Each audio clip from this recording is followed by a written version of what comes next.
নমস্কার বন্ধুরা, চলে এসেছি এসআইআর সম্পর্কিত একটি নতুন ভিডিও নিয়ে।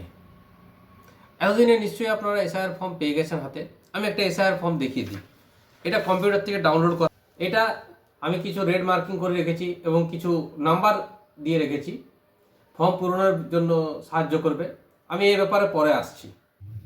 এবারে আসি, ফর্মটা কোন ভাষায় পূরণ করবেন। ফর্মটা আপনারা ইংরেজি অথবা বাংলা যে কোনো একটি ভাষাতে পূরণ করতে পারেন, তাতে কোনো অসুবিধা নেই। তবে একটা কথা, যে ভাষাতেই ফর্মটা ফিল আপ করুন, চেষ্টা করবেন নাম্বার অর্থাৎ সংখ্যাগুলি ইংরেজিতে লেখার, তাতে বুঝতে সুবিধা হবে।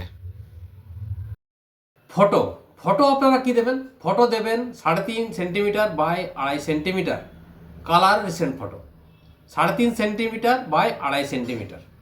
প্রথম কলমে শুধু এইটুকুই করার আছে, কারণ প্রথম কলমে নির্বাচকের নাম, এপিক নাম্বার, ঠিকানা অলরেডি দেওয়াই থাকবে, তার সাথে ক্রমিক সংখ্যা, অংশ নাম্বার এবং কোথায় আপনার বুথ সেটাও দেওয়া থাকবে, একটা বারকোড থাকবে, ছবি থাকবে। শুধু আপনাকে সাম্প্রতিক ছবিটা ওইখানে দিতে হবে। এবার আসছি 2 এবং 3-এ। প্রথমে আছে date of birth. Date of বার্থের ক্ষেত্রে ডে, মান্থ, ইয়ার এইভাবে লিখতে হবে। যদি আপনার ভোটার কার্ডে সম্পূর্ণ ডেট অফ বার্থ থাকে তবে সেটাই দেবেন। যদি ভোটার কার্ডে সম্পূর্ণ ডেট অফ বার্থ না থাকে তাহলে সেই ক্ষেত্রে আধার কার্ড থেকে তুলে দেবেন। আধার কার্ডের নাম্বার দেওয়া আছে এখানে। আধার কার্ডের নাম্বারের ক্ষেত্রে বলি, এটা অপশনাল লেখা আছে, মানে আপনি চাইলে দিতে পারেন, চাইলে নাও দিতে পারেন, এটা কোনো বাধ্যবাধকতামূলক নয়। এরপর পরের অংশতে আসি, মোবাইল নাম্বার। এখানে মোবাইল নাম্বারটি নির্ভুলভাবে অবশ্যই দেবেন। ধরুন পরিবারে 5 জন মানুষ আছেন এবং মোবাইল নাম্বার আছে 2টি, সেই ক্ষেত্রে একটা মোবাইল নাম্বার 3টা ফর্মে দেবেন এবং আরেকটা মোবাইল নাম্বার অন্য 2টো ফর্মে দেবেন। এবার আসি বাবার নাম। এখানে father's name oblique guardian's name আছে, কিন্তু বাবার নামেই দেবেন। বাবার ভোটার কার্ড নাম্বার যদি থাকে, মায়ের নাম, মায়ের ভোটার কার্ড যদি থেকে থাকে। স্পাউস নেম, বিবাহিত পুরুষদের ক্ষেত্রে তার স্ত্রীর নাম দেবেন, বিবাহিত মহিলাদের ক্ষেত্রে তার স্বামীর নাম দেবেন।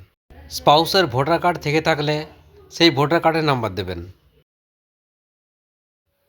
2002 সালে ভোটার লিস্টে যাদের নাম আছে শুধুমাত্র তারাই এই ছকটি পূরণ করবেন। এই ছকের যাবতীয় তথ্য আপনারা 2002 সালের ভোটার লিস্টে পেয়ে যাবেন। এবারে নাম দেবেন, তারপরে তার এপিক নাম্বার বা ভোটার কার্ডের নাম্বার দেবেন।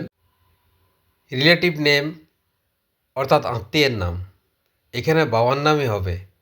2002 সালের ভোটার লিস্টে যার নাম আছে ওইখানে সেই নামই এখানে লিখতে হবে।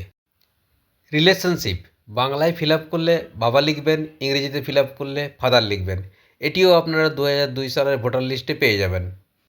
জেলার নাম, 2002 সালের ভোটার লিস্টে যে জেলায় আপনার নাম আছে সেই জেলার নাম এখানে লিখতে হবে। এবার রাজ্যের নাম, যে রাজ্যে আপনার 2002 সালে ভোটার লিস্টে নাম আছে সেই রাজ্যের নাম এখানে হবে।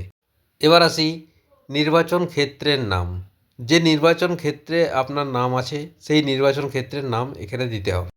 এবার আসি নির্বাচন ক্ষেত্রের নাম্বার, পার্ট নাম্বার এবং সিরিয়াল নাম্বার, এই সবগুলি আপনারা 2002 সালের ভোটার লিস্টে পেয়ে যাবেন। এই অংশটি খুবই গুরুত্বপূর্ণ।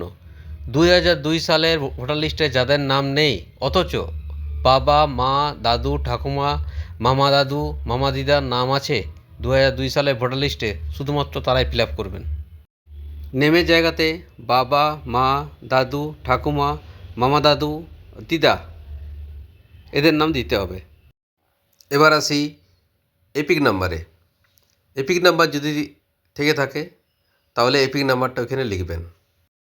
এবারে আসি রিলেটিভ নেম, এই জায়গাটা খুবই গুরুত্বপূর্ণ।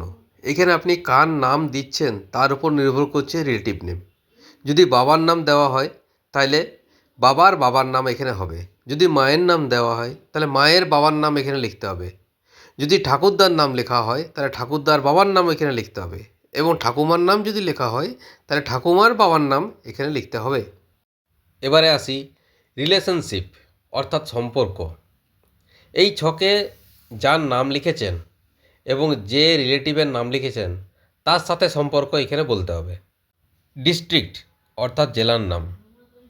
2002 সালের ভোটার লিস্টে কোন জেলায় আপনার মা, বাবা, দাদু বা ঠাকুমার নাম ছিল সেই জেলার নাম এখানে লিখতে হবে।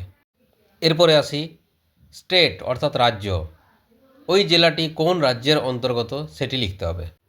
এবারে আসি নির্বাচন ক্ষেত্রের নাম।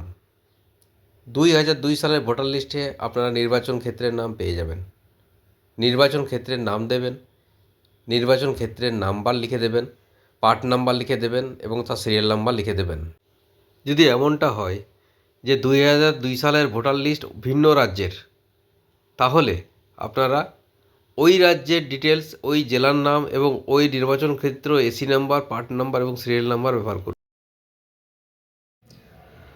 যদি আপনার বা আপনার বাবা, মা, দাদু, ঠাকুমা, মামা দাদু ও দিদার নাম না থাকে, তবে সেই ক্ষেত্রে জেঠু, কাকা এদের নাম দেওয়া যাবে, যাতে করে ব্লাড রিলেশন প্রতিষ্ঠা করা যায়।